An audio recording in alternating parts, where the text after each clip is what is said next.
ஏன்னா இப்ப இங்க என்ன கேள்வி வருதுன்னா, நாட்டு மாடு வளர்க்கறதுல இப்ப செலவுகள் அதிகம். இப்ப கேள்வி என்ன வருதுன்னா, வீட்டுல வருமானமே இல்லையா, அது எதுக்கு வச்சிட்டு இருக்கிற அப்படிங்கிற மாதிரி கண்டிப்பா.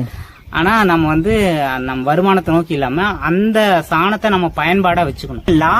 லாபமற்றது அப்படின்னு இல்ல, தேவையற்றது தான் நான் பாக்குறேன். இப்ப எனக்கு இது தேவை.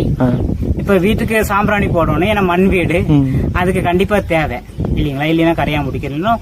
வாரம் 2 முறையாவது நாங்க இந்த மண் வீட்டுக்கு சாம்பிராணி போடணும். என்னால முடிஞ்சது ஒரு 2 நாட்டு மாடுகள் வச்சு, அது வெட்டுக்கு போற கண்ணுக்குட்டிகளை தான் எடுத்துட்டு வந்திருக்கேன். கறிக்கு போற கண்ணுக்குட்டிகளை எடுத்துட்டு வந்து நான் சின்னதுல இருந்து வளர்த்து நாங்க அது எங்களோட குடும்ப உறுப்பினரா தான் நாங்க பாக்குறோம். எவ்வளவு கறக்கணும் இதெல்லாம்? 3/4 லிட்டர் 1.5 லிட்டர் அவ்வளவுதான். ரொம்ப கம்மி தான். ஆமா, கம்மி தான். ஆனா வீட்டு தேவைக்கு வச்சுக்கலாம் இல்லைங்களா? வீட்டு தேவைக்கு பண்ணல. இது இப்ப பெரும்பாலும் கண்ணுக்குட்டிக்கு விட்டுறோம். நாங்க இது பண்ணல, இனிமேலும் பண்ணலாம். சரி சரி.